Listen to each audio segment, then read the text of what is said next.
Olá, meus queridos alunos do segundo ano A. Estamos aqui na nossa sala de aula virtual da EMF Professor Antônio Mazei, com a professora Ana Paula Augusto, para darmos início a mais um dia de aula. Já organizaram o espacinho de estudo? Então vamos lá, que a aula já vai começar. Vamos iniciar a aula com um cabeçalho no caderno de atividades com toda a dedicação. Aqui temos o nome da escola. EMF Professor Antônio Mazei. A data de hoje, dia 6 de maio de 2021. O dia da semana, hoje é quinta-feira.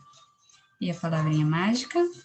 Bom dia! Muito bem, crianças. Agora vamos para rotina. Aqui nós saberemos as aulas que teremos hoje. Quais aulas serão? Número 1, matemática. Número 2, ciências. E número 3, inglês. Vamos agora para o calendário localizar a data de hoje. Hoje é dia 6 do mês de maio do ano de 2021. E hoje é quinta-feira. Não esqueçam de marcar no calendário de vocês. Vamos iniciar a nossa aula de matemática.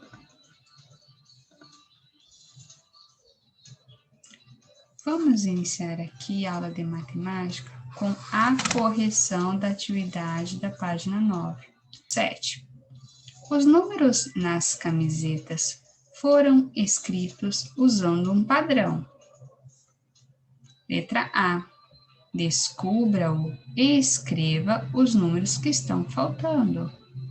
Então, nós temos aqui o número 5. Vou contar até chegar ao número 9. Vamos fazer junto? Então, paramos no 5. 5, 6, 7, 8, 9, 10. Então, quantos dedinhos eu levantei aqui para chegar no 10? Dedinhos de uma mão, certo? Então, quantos dedos tem aqui? 5. Então, do 5 até o 10, eu contei mais 5. E do 10 até o 15, vamos ver? 10, 11, 12, 13, 14, 15. Então, professora, eu descobri. Eu estou contando aqui de 5 em 5. Muito bem. E do 15 para a próxima? 15, 16, 17, 18, 19, 20. Então, o próximo número é 20. E do 20 até a próxima? 21, 22, 23, 24, 25. Muito bem. Letra B. Copie os números das camisetas em ordem e escreva os próximos 2 números dessa sequência. Vamos lá primeiro escrever? Então, eu fiz o 5, o 10, o 15, o 20 e o 25. Agora, vamos descobrir os próximos. Do 25, vamos contar mais 5, tá? 25, 26, 27, 28, 29, 30. Então, o próximo é 30.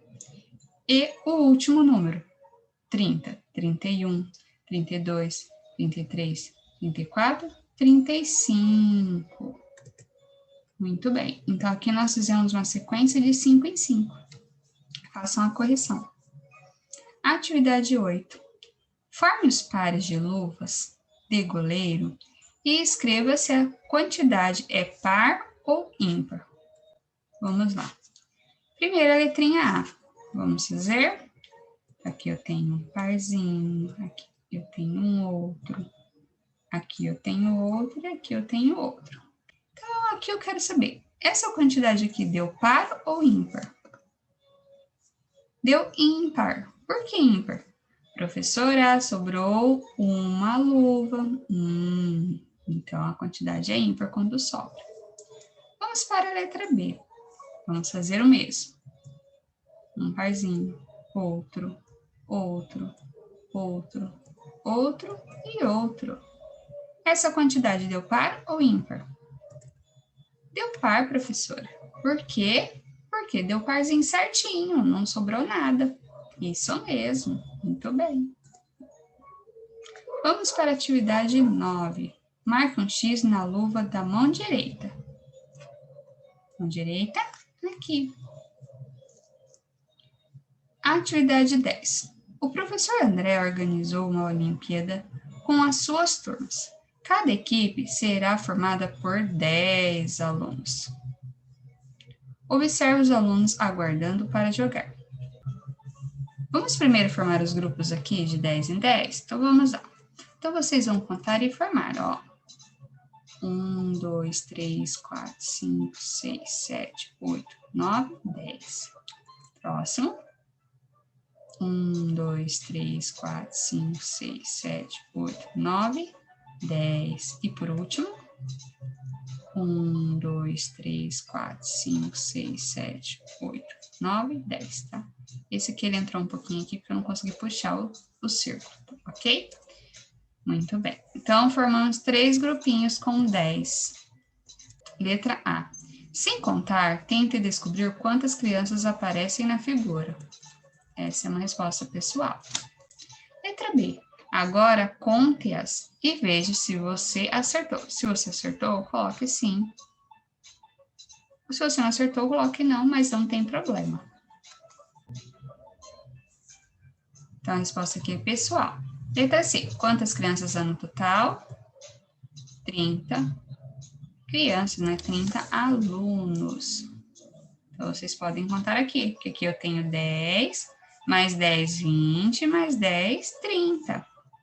Letra D. Marque um X na quantidade de equipes que serão formadas, né? Quantas equipes foram formadas aqui? 1, 2, 3. Muito bem. Agora vamos para a atividade de hoje. Hoje falaremos sobre a forma dos objetos. Da página 11.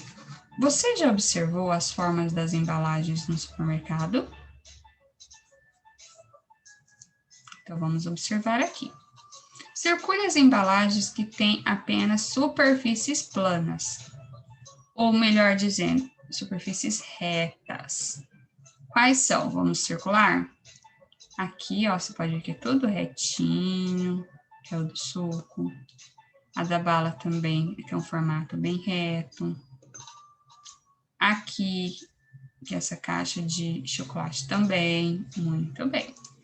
Agora faça um X nas embalagens que tem pelo menos uma superfície arredondada. Então, se não tem todas planas, uma arredondada. Qual que é? A do biscoito e essa outra aqui também do docinho. Muito bem. Agora que vocês viram que nós temos superfícies, né, objetos com superfícies totalmente planas, que são retas, e que temos objetos também que têm superfície arredondada. É isso que nós vamos ver nos objetos, ok? Então, primeiro, vocês vão fazer o quê? Desenhe um objeto da sua sala que apresenta apenas superfícies planas, retas, igual a gente viu aqui.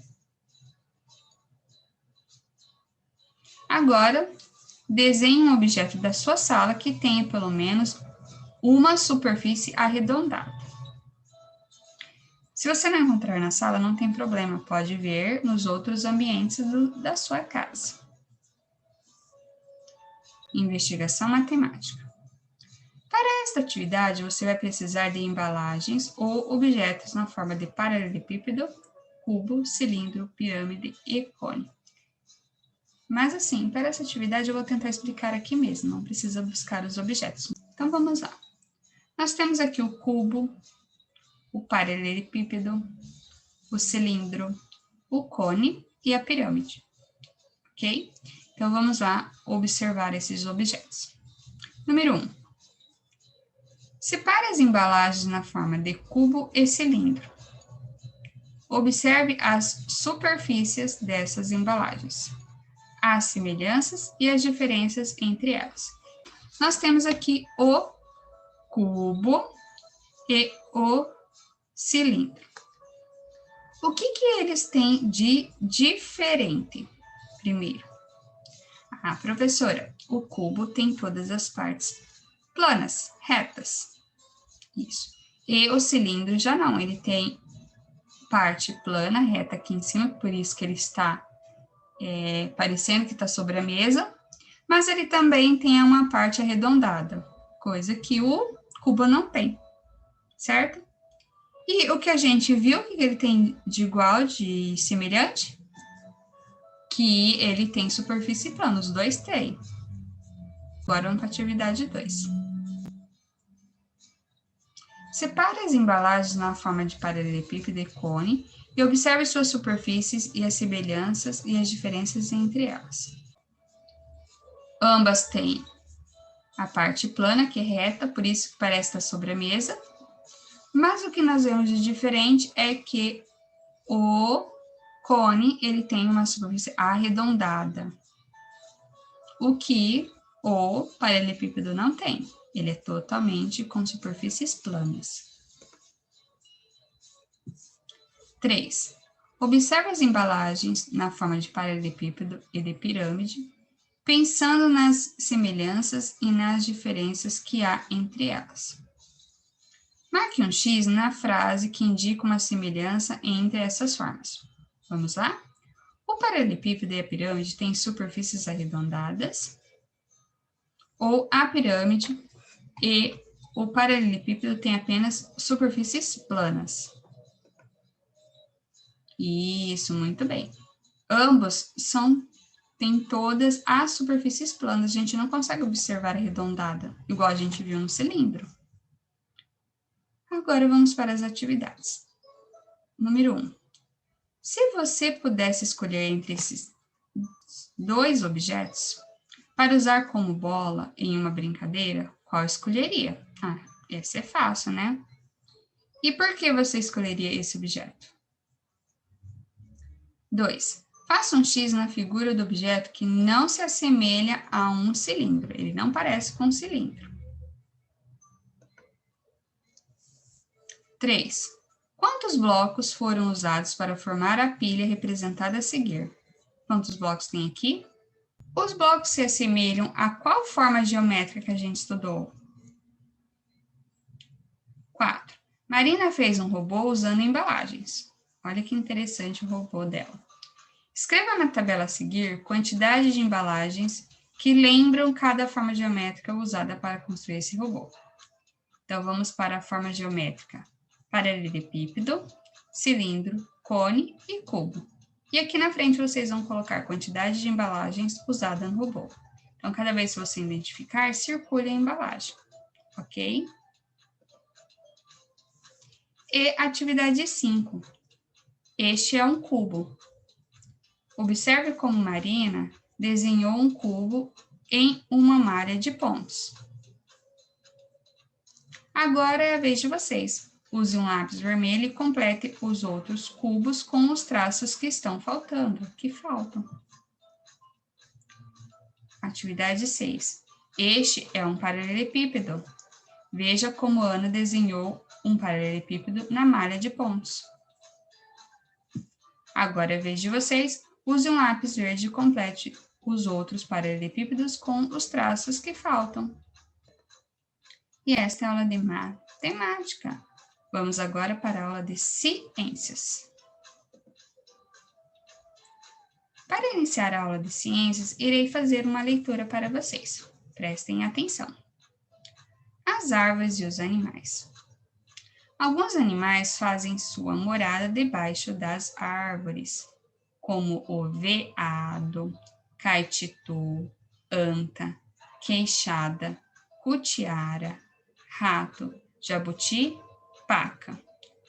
Eles procuram as sombras para se abrigar do sol, comem as frutas que caem no chão e deitam-se sobre as folhas secas. Certas aves, como jacamim, inambu e saracura também vivem debaixo das árvores e usam as folhas secas para fazer seus ninhos. Jussara Gomes Gruber, 1998. O texto que eu trouxe, ele aborda a importância das árvores para diversos animais, de acordo com a visão dos indígenas ticuna, que vivem na região amazônica.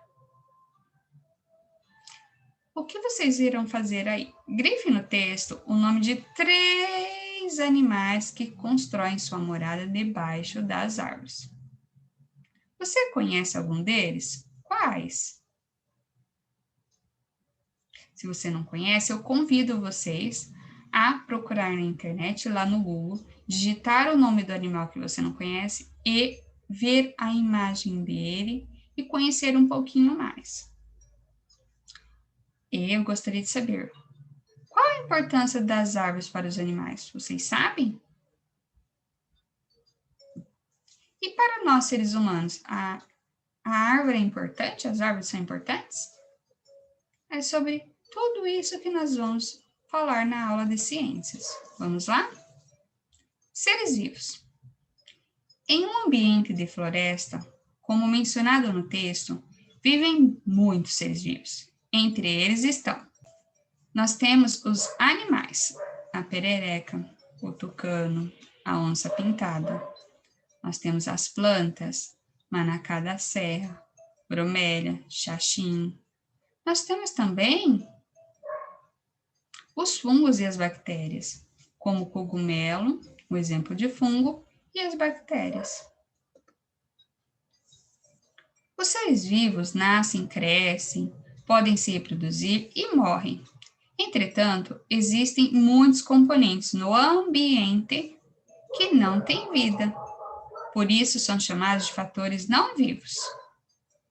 Entre os fatores não vivos estão, nós temos o que? A água, o ar, o solo, a luz e o calor do sol. Os seres vivos e o ambiente. Vamos falar um pouquinho sobre isso, porque os seres vivos, eles têm ambientes que eles vivem, não é mesmo? Os seres vivos dependem uns dos outros e também dos fatores não vivos, como o solo, o ar, a água e a luz do sol. Esse conjunto de relações compõe o que chamamos de ecossistema. Então, o que é o ecossistema? Ele é o conjunto de seres vivos, não vivos, dentro de um ambiente. Os ecossistemas variam em tamanho e tipo. Uma pequena poça de água, o fundo do mar, um jardim e uma floresta são exemplos de ecossistema. Então, nós temos aqui alguns exemplos. E agora teremos aqui uma atividade bem bacana. Primeiramente, nós vamos fazer a leitura do que está dizendo esse texto. Vamos lá. No meio do campo há uma árvore imensa. Se você observá-la bem de perto, verá que a árvore não está sozinha. Ela é como uma casa onde vive muita gente. Se estragássemos o sol contaminando-o, a árvore morreria, e por isso também desapareceria a larva do escaravelho, que é um tipo de besouro, que come a madeira. E o pássaro já não teria escaravelhos para comer. Você consegue perceber como um necessita do outro? Uma árvore pode abrigar muitos seres vivos, os quais também dependem dos fatores não vivos, como o solo, a água e a luz solar. Dessa forma, podemos dizer que a árvore é um ecossistema também. Que tal ajudar a compor esse ecossistema aqui? Para isso, colhe os adesivos de seres vivos do material de apoio nos espaços da árvore aqui. Então, vá lá no final do seu LDI, pegue os adesivos e colhem eles aqui na árvore, ok? E vamos para o momento das atividades. Número 1. Compare a rocha e a árvore e a criança representadas nas imagens a seguir. Depois faça o que se pede. Letra A. Marque um X nos seres vivos. Letra B. Qual das imagens representa um fator não vivo? Circule. 2. Analise esta imagem. Agora, classifique os seres vivos e os fatores não vivos que você consegue identificar aqui, registrando no quadro a seguir. Então, dessa imagem, o que temos de seres vivos e fatores que não são vivos. Atividade agora aqui 3. Leia o texto e depois faça o que se pede. Margaret foi uma artista inglesa que desenhou e pintou as belezas das florestas brasileiras em suas várias viagens a esses ambientes. Ela desenhou e pintou plantas como orquídeas e bromélias. Para encontrar as melhores plantas para seus desenhos, Margaret entrava em rios, subia em árvores cheias de formigas e ficava na chuva. Olha só que interessante. Letra A. No texto, pinte de verde o nome das plantas que Margaret desenhou. De marrom, o nome de um animal. Letra B. Grife no último parágrafo do texto um fator não vivo. Depois, letra C. Desembaralhe as letras e descubra a palavra que completa a frase a seguir. Aqui está todo embaralhado. E a frase está aqui abaixo. Nos locais visitados por Margaret Mead, é possível observar as interações que os seres vivos estabelecem entre si e com os fatores não vivos. Por isso, podemos dizer que esses lugares são chamados do quê? 4. Os terrários são miniaturas de um ambiente produzido dentro de recipientes como garrafas PET ou postes de vidro. Observe um exemplo de terrário e depois marque a alternativa correta. Podemos dizer que o terrário é um ecossistema porque as plantas sobrevivem sozinhas. B. As rochas, a água, a luz e o ar matam as plantas. Letra C. Há seres vivos e fatores não vivos e eles se relacionam entre si. Ou letra D. As plantas não precisam dos fatores não vivos. Muito bem. E vamos de dicas. Faça as atividades com dedicação. Colocar a data nas páginas trabalhadas. Encaminhar foto das atividades. E antes de fazer a postagem, escreva: Bom dia, professora. Segue as fotos das atividades do dia 6/5. E esta é a aula de hoje. Beijinho, meus queridinhos. Até a próxima aula. Tchau!